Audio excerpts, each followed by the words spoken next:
The acrid smell of burning rubber assaulted my nostrils as Joe's taillights disappeared into the darkness. I stood there stunned, my heart pounding in my chest. How could he do this to me? His own wife, left stranded in the middle of nowhere.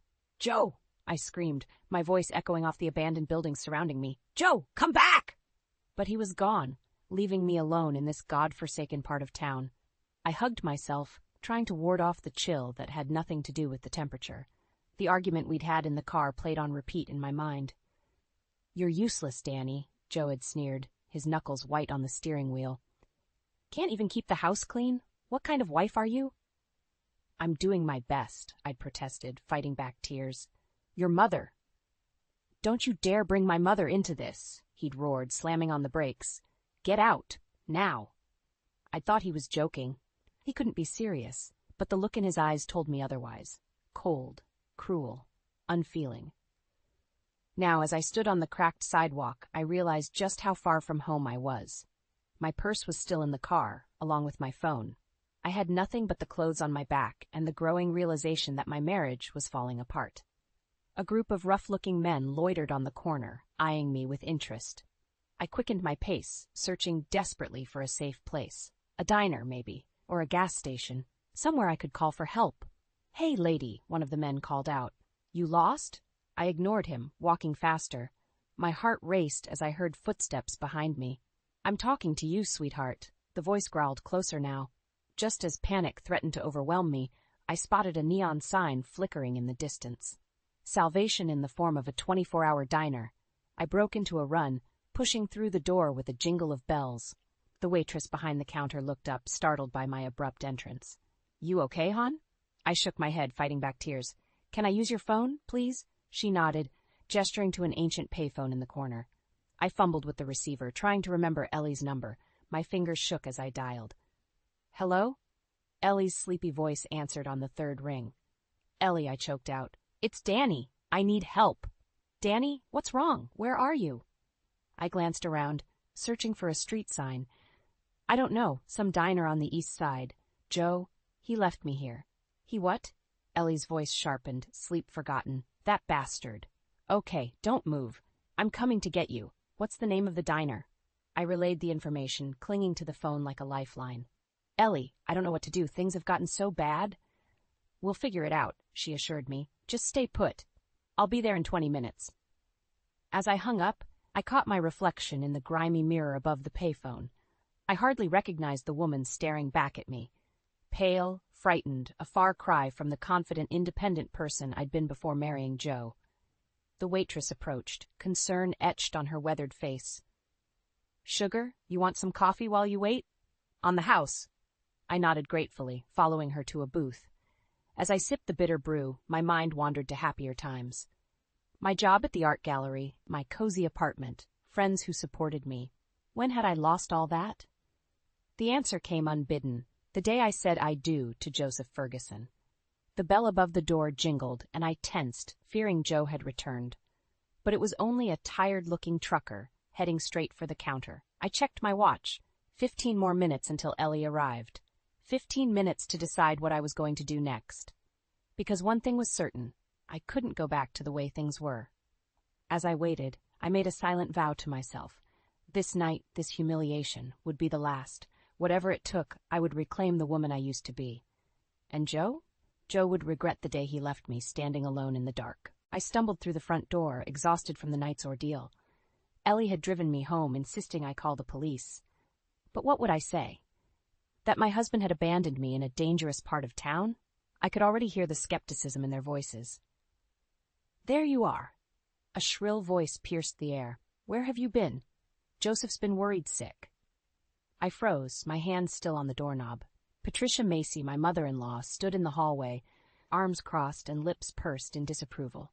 Behind her, Joe lounged on the couch, looking anything but worried. "Pat," I said, forcing a smile, "I didn't expect you to be here." "Well, someone had to be here for Joseph," she sniffed, "since his wife couldn't be bothered." I bit back a retort, reminding myself that Pat didn't know the whole story. Or did she? The way Joe smirked from the couch made me wonder if he'd already spun some tale to make me look like the villain. "I'm sorry for worrying you," I said, the lie tasting bitter on my tongue. There was a misunderstanding. Pat waved her hand dismissively. Never mind that now. The house is a mess, Danielle. I've been trying to tidy up, but my poor back. I glanced around the immaculate living room, then back at Pat's martyred expression. I'll take care of it, I said, resigned. As I moved towards the kitchen, Joe finally spoke. Bring me a beer, would you, babe? I clenched my fists, remembering his taillights disappearing into the night. But Pat was watching, her beady eyes missing nothing. I forced a nod and continued to the kitchen. The moment I was alone, I sagged against the counter, fighting back tears. How had my life come to this? Catering to a man who'd left me stranded, and a woman who seemed to delight in my misery? My phone buzzed in my pocket, Ellie checking in. I typed a quick response, assuring her I was okay. But was I? Really? Danielle! Pat's voice rang out. Where's Joseph's beer? I grabbed a can from the fridge and returned to the living room. Joe took it without a word of thanks, while Pat tutted about the state of the coffee table. Really, Danielle, I don't know how you expect to keep a husband if you can't even keep a tidy home, she said, running a finger along the spotless surface. I work full-time, Pat, I reminded her, my patience wearing thin. And I do my best to. Excuses, she interrupted. In my day, women knew how to balance work and home. Isn't that right, Joseph? Joe grunted in agreement, his eyes never leaving the TV. I felt something snap inside me. You know what? I said, my voice shaking. I'm done. I'm going to bed. Pat gasped as if I'd slapped her. But the dishes, and Joseph needs his dinner. I turned to Joe, who finally deigned to look at me. You left me alone in a dangerous neighborhood, I said, my voice low and dangerous. You can make your own damn dinner. With that, I stormed upstairs, ignoring Pat's sputtering protests. I slammed the bedroom door behind me, my heart racing. What had I done? My phone buzzed again, another message from Ellie. You okay? Need me to come over? I hesitated, then typed back, No, but can we meet for lunch tomorrow? I need to talk. Her response was immediate. Absolutely. Usual place at 12:30? I agreed, then sank onto the bed, my mind whirling. Something had to change. I couldn't keep living like this, walking on eggshells in my own home. A soft knock at the door made me jump. Danny? It was Joe, his voice uncharacteristically gentle. Can we talk? I stared at the door, torn between hope and suspicion. Was this a peace offering, or just another manipulation? With a deep breath, I stood up. Whatever happened next, one thing was clear. Things couldn't go on as they had been. It was time to take a stand. The alarm blared, jolting me awake. Another day in paradise, I thought bitterly. Joe's side of the bed was cold. He hadn't come up last night after our confrontation. Part of me was relieved, but another part ached for the man I'd fallen in love with years ago. I dragged myself out of bed, dreading the day ahead. As I stepped into the hallway, Pat's voice drifted up from downstairs. Joseph, darling, you really should talk to Danielle about her behavior. It's simply unacceptable. I froze, straining to hear Joe's response. I know, Mom. I'll handle it. My stomach churned. Handle it? Like he'd handled leaving me stranded in a dangerous neighborhood? I showered and dressed quickly, determined to leave before facing either of them. But as I reached for my car keys, Joe appeared in the doorway. Where do you think you're going? He asked, his voice deceptively calm. Work, I replied, trying to sidestep him. He blocked my path. We need to talk about last night. I'm going to be late, I insisted, my heart racing. I don't care, he growled, grabbing my arm. You embarrassed me in front of my mother. You're not leaving until we sort this out. I yanked my arm free, anger overriding fear. Sort what out, Joe? How you abandoned me, or how your mother treats me like a servant? His face darkened. Watch your tone. Mom's just trying to help. Help? I laughed bitterly. Is that what you call it? Before Joe could respond, Pat appeared behind him. Oh, good. You're both here. Danielle, I've made a list of chores that need doing today. I stared at her, incredulous. Pat, I have to go to work. She waved dismissively. Surely your little job can wait. Family comes first, after all. My little job pays half the bills around here, I snapped. Pat gasped, clutching her chest dramatically. Joseph, do you hear how she speaks to me? Joe's expression hardened. Apologize to my mother. Now. I looked between them, suddenly seeing clearly for the first time. This was my life now, caught between a manipulative mother-in-law and a husband who'd rather side with her than stand up for his wife. No, I said quietly. What did you say? Joe's voice was dangerously low. I straightened my spine, meeting his gaze. I said no. I'm done apologizing for existing. I'm done trying to please people who will never be satisfied. I'm going to work. I pushed past them both, ignoring Pat's theatrical sobs and Joe's angry calls. My hands shook as I started the car, but a strange calm settled over me as I pulled out of the driveway. At the office, Ellie took one look at my face and ushered me into the break room. "Spill," she demanded, pushing a cup of coffee into my hands. I told her everything. The abandonment, Pat's constant criticism, Joe's indifference. With each word, the weight on my chest lightened. "Danny," Ellie said gently when I finished, "you know this isn't normal, right? What they're doing to you, it's abuse." I flinched at the word, but deep down, I knew she was right. "What am I supposed to do?" I whispered. "Leave," she said simply. "You're strong, talented, and capable. You don't need them." Before I could respond, my phone buzzed, a text from Joe. "Come home now. We need to talk." I stared at the screen, my newfound resolve wavering. Then another message appeared. "If you're not here in 30 minutes, don't bother coming back at all." Something snapped inside me. I looked up at Ellie, a plan forming in my mind. "You're right," I said. "I don't need them. But I'm not just going to leave. They need to understand what they've done." Ellie's eyes widened. "What are you thinking?" I smiled, feeling truly alive for the first time in years. "I'm thinking it's time for a little payback. Are you with me?" Ellie grinned, squeezing my hand.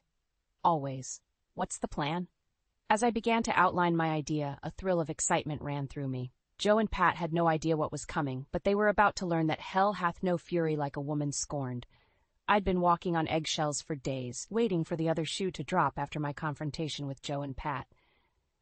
But nothing happened. No angry outbursts, no passive-aggressive comments, just an eerie calm that set my nerves on edge. Then, out of the blue, Joe approached me one evening, a strange glint in his eye.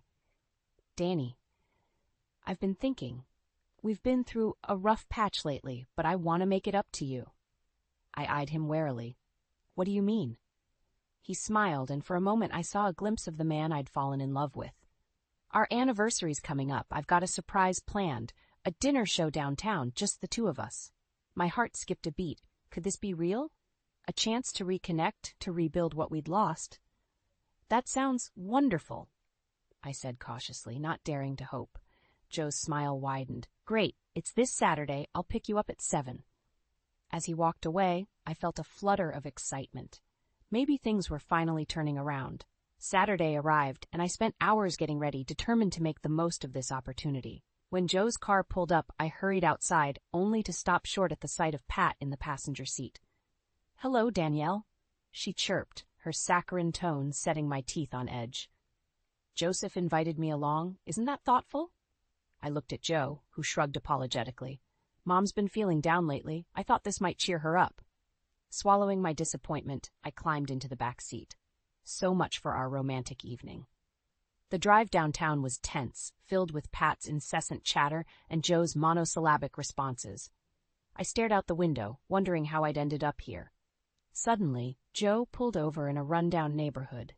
"I need to make a quick stop," he announced. "Danny, can you run into that store and grab some aspirin? My head's killing me."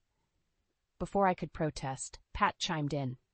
"Oh yes, and while you're there, be a dear and pick up some mints. My breath feels atrocious." Sighing, I got out of the car and headed towards the dingy convenience store. As I pushed open the door, a bell jingled overhead, startling me. The clerk eyed me suspiciously as I wandered the aisles, searching for aspirin and mints. When I finally found them and approached the counter, I realized with horror that I'd left my purse in the car. "I'm so sorry," I stammered. "I need to run back to the car for my wallet. I'll be right back." But when I stepped outside, my blood ran cold. The street was empty. Joe's car was gone. Panic seized me as the reality of the situation sank in. They'd left me. Again. But this time, it wasn't just Joe. Pat had been in on it too. My hands shook as I reached for my phone, only to remember it was in my purse. In the car, with them. Tears of frustration and anger welled up as I looked around the unfamiliar, threatening neighborhood. How could they do this to me? And on our anniversary, no less? A group of men loitering nearby noticed my distress, nudging each other and grinning. Fear gripped me as they started moving in my direction. In that moment, something inside me snapped. I was done being a victim. Done letting Joe and Pat manipulate and abuse me. This ends now, I thought fiercely. I ducked back into the store, ignoring the clerk's annoyed look. Please, I begged. I need to use your phone. It's an emergency. He hesitated, then nodded towards an ancient payphone in the corner. I rushed over, my fingers trembling as I dialed the only number I knew by heart. Ellie? I said when she answered. I need your help, and I'm ready to do what we talked about. It's time to make them pay. As I waited for Ellie to arrive, a plan began to form in my mind. Joe and Pat thought they'd broken me, but they'd only succeeded in igniting a fire they couldn't control. They wanted to play games? Fine. But they were about to learn that I could play too, and I played to win. Ellie's car screeched to a halt in front of the convenience store. I rushed out, relief flooding through me at the sight of my best friend. Danny, oh my God! Ellie exclaimed, pulling me into a fierce hug. Are you okay? What happened? I quickly filled her in on Joe's deception and Pat's involvement. Ellie's face darkened with each word. That's it, she growled. We're not letting them get away with this anymore. As we sped towards the dinner show venue, I felt a surge of determination. Ellie, remember that plan we talked about? I think it's time. She glanced at me, a slow smile spreading across her face. You sure? I nodded, my resolve strengthening. They've pushed me too far this time. It ends tonight. We arrived at the upscale restaurant just as Joe and Pat were being seated. Through the window, I could see them laughing, probably congratulating themselves on their cruel prank. Ready? Ellie asked, squeezing my hand. I took a deep breath. Ready. We strode into the restaurant, heads held high. Joe's face paled when he saw me, while Pat's mouth dropped open in shock. Danny? Joe stammered. How did you? Surprise, I said coldly. Did you really think you could just abandon me and get away with it? Pat recovered quickly, her voice dripping with fake concern. Danielle, dear, there must be some misunderstanding. We were so worried when you didn't come back to the car. I laughed bitterly. Save it, Pat. I know exactly what you two were up to. Joe stood up, his face thunderous. You're making a scene. Let's discuss this at home. Oh, we're way past that, Joe, I retorted. In fact, I think it's time everyone here knows exactly what kind of man you are. With that, Ellie stepped forward, producing a small device from her purse. Ladies and gentlemen, she announced to the now silent restaurant, we have a special presentation for you tonight. Before Joe or Pat could react, Ellie pressed a button and a projection appeared on the restaurant's blank wall. It was footage from our home security cameras. Scenes of Joe berating me, Pat's constant criticism, the emotional abuse I'd endured for years. Gasps echoed through the room as the truth of my life played out for all to see. Joe lunged for Ellie, but I stepped between them. Touch her and I'll have you arrested for assault, I warned. Joe's face contorted with rage. You think this changes anything? You're nothing without me, Danny. Nothing. His words, once so cutting, now bounced off me like pebbles. No, Joe, I was nothing with you, but that ends now. I turned to address the stunned onlookers. This is the reality of emotional abuse. It's insidious, it's devastating, and it has to stop. Murmurs of support rippled through the crowd. An elderly woman approached, tears in her eyes. You're so brave, dear. Don't let them hurt you anymore. Pat, seeing the tide turn against them, tried one last manipulation. Danielle, please, we're family. We can work this out. I met her gaze steadily. No, Pat, we're not family. Family doesn't treat each other this way. As security arrived to escort Joe and Pat out, I felt a weight lift from my shoulders. Ellie wrapped an arm around me, beaming with pride. You did it, Danny. You stood up to them. I nodded, a mix of emotions swirling inside me. It's not over yet, though.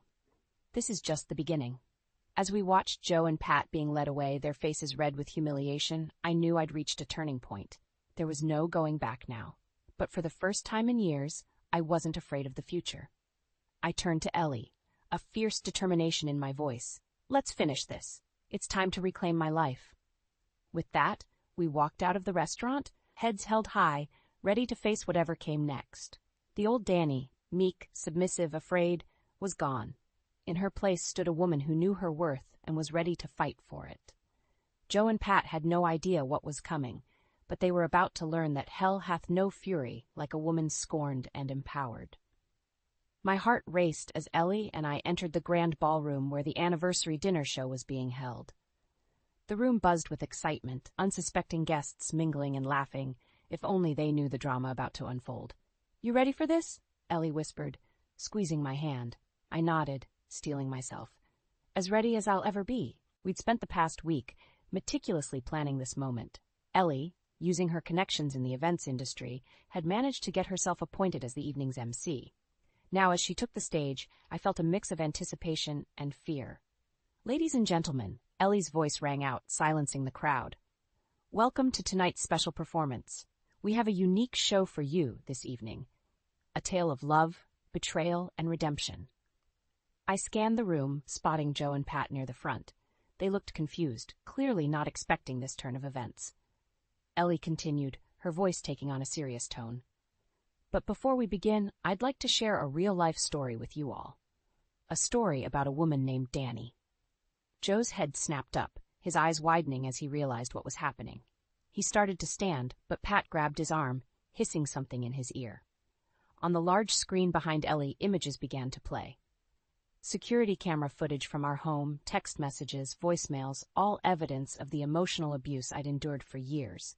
Gasps echoed through the room as Joe's cruel words filled the air. "You're worthless, Danny. You'd be nothing without me." Pat's voice followed, dripping with venom. "Really, Danielle, I don't know how you expect to keep a husband if you can't even keep a tidy home." I watched as the audience's expressions changed from shock to outrage.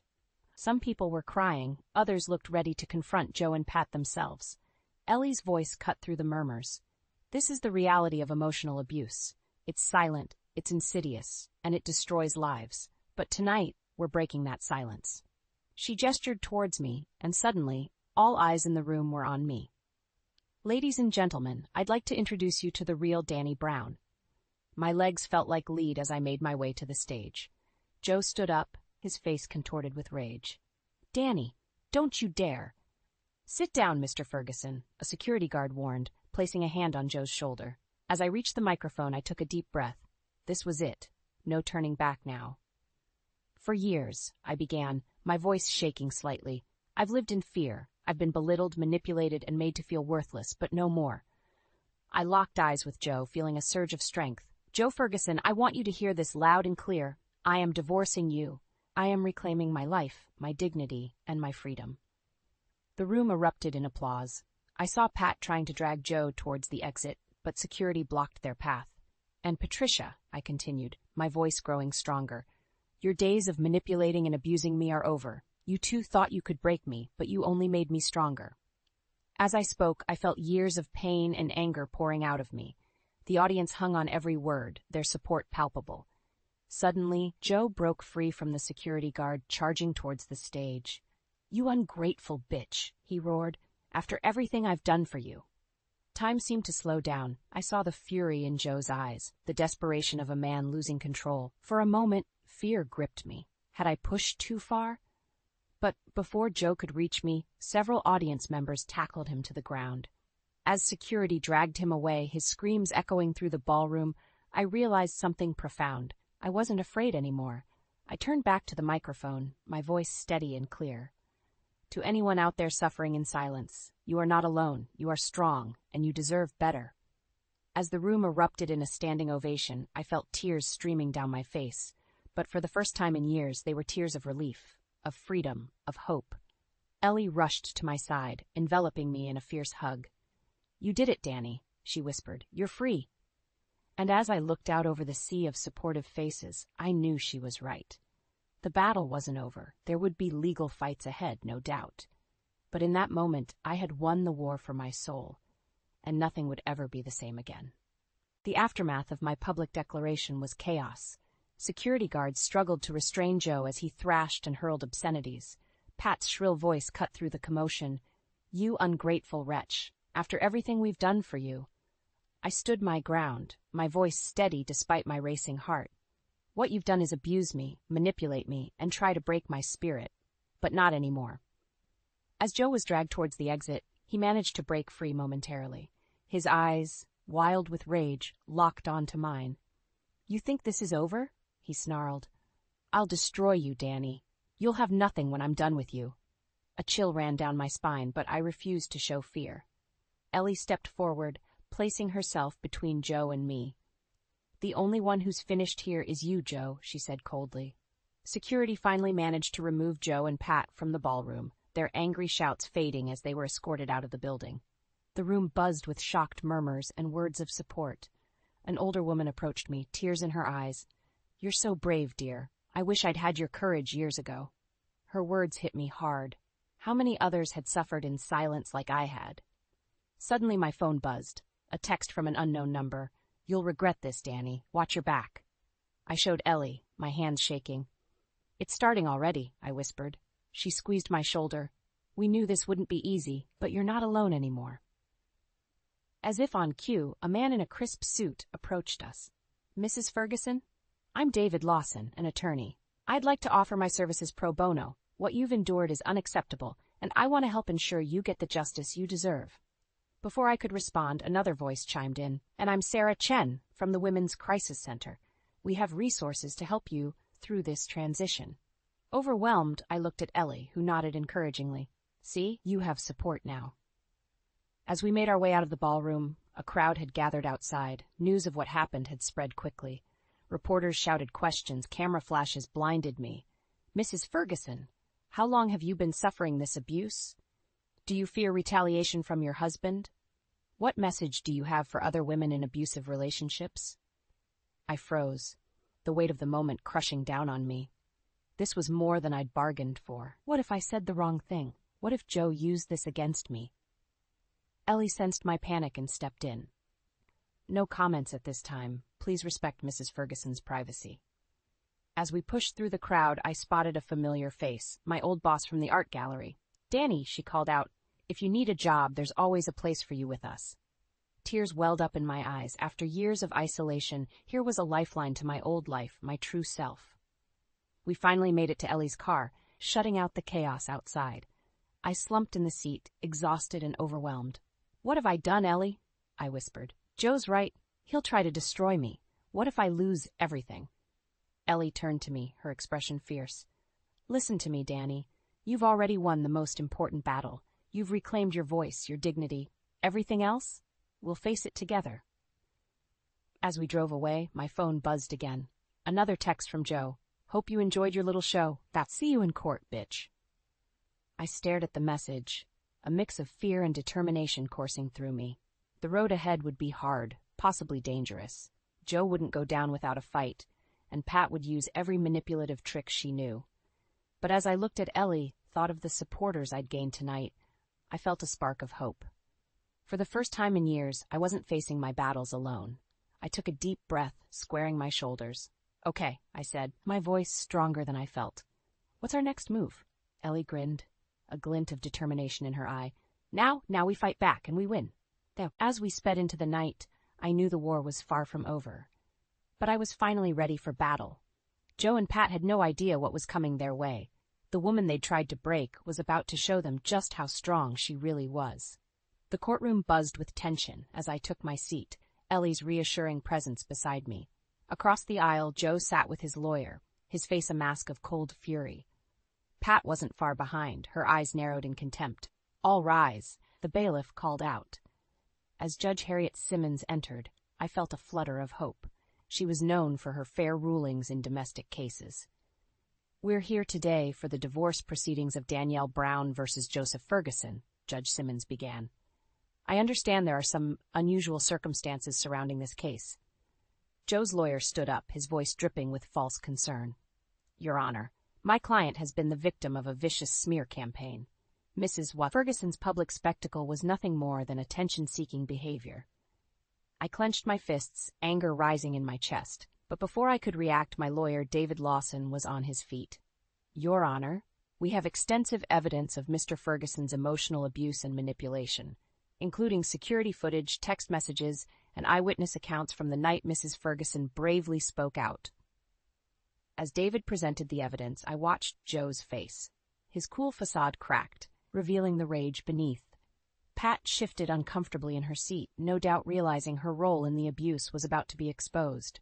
When it was my turn to testify, I took a deep breath and approached the stand. Looking directly at Joe, I spoke clearly and firmly. For years, I lived in fear. I was belittled, manipulated, and made to feel worthless. But standing here today, I realize that the only worthless thing in my life was the way I was treated. I turned to the judge. Your Honor, I'm not just asking for a divorce.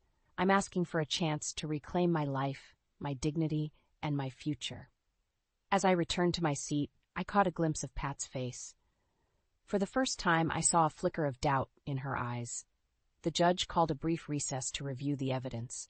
Those minutes felt like hours. But when she returned, her expression was resolute. In light of the overwhelming evidence of emotional abuse and manipulation, I'm granting the divorce in favor of Mrs. Brown. Mr. Ferguson, you will pay alimony and cover Mrs. Brown's legal fees. Furthermore, I'm issuing a restraining order against both you and your mother, Patricia Macy. Relief washed over me like a tidal wave. It was over. I was free. Joe exploded, leaping to his feet. This is bullshit. You can't do this to me. As security restrained him, Pat rushed forward. Danielle, please. We can work this out. We're family. I stood tall, meeting her gaze. No, Pat, we're not family. Family doesn't treat each other the way you treated me. As Joe and Pat were escorted out, their angry shouts fading, I turned to Ellie. Tears streamed down both our faces as we embraced. You did it, Danny, she whispered. You're free. Outside the courthouse, a small crowd had gathered. To my surprise, I saw familiar faces, my old co-workers from the art gallery, neighbors who had witnessed Joe's cruelty, even some of the people from the dinner show. My former boss stepped forward. Danny, the job offer still stands, whenever you're ready. Overwhelmed by the support, I could only nod gratefully. As Ellie and I made our way through the crowd, a young woman approached me hesitantly. Mrs. Brown? Your story? It gave me the courage to leave my own abusive relationship. Thank you. In that moment, I realized that my pain hadn't been for nothing. By speaking out, I had potentially saved others from suffering the same fate. Weeks later, I stood in the doorway of my new apartment, boxes scattered around me. Ellie appeared behind me, grinning as she hefted another box. Welcome home, Rumi, she said. I smiled, taking in the space that was all mine, a symbol of my newfound freedom and independence. As we unpacked, my phone buzzed. A text from David. Just heard. Joe and Pat left town. Looks like they couldn't handle the backlash. I showed Ellie, both of us laughing in disbelief. It was really over. That night, as we sat on the balcony sharing a bottle of wine, I felt a sense of peace I hadn't known in years. You know, I said, looking out at the city lights, for the first time in a long time, I'm excited about the future. Ellie clinked her glass against mine. Here's to new beginnings, and to the amazing woman who fought for her freedom. As we toasted, I realized that while my journey had been painful, it had led me here, to a place of strength, independence, and hope. Joe and Pat had tried to break me, but in the end, they had only made me stronger. And as I looked towards the future, I knew that the best was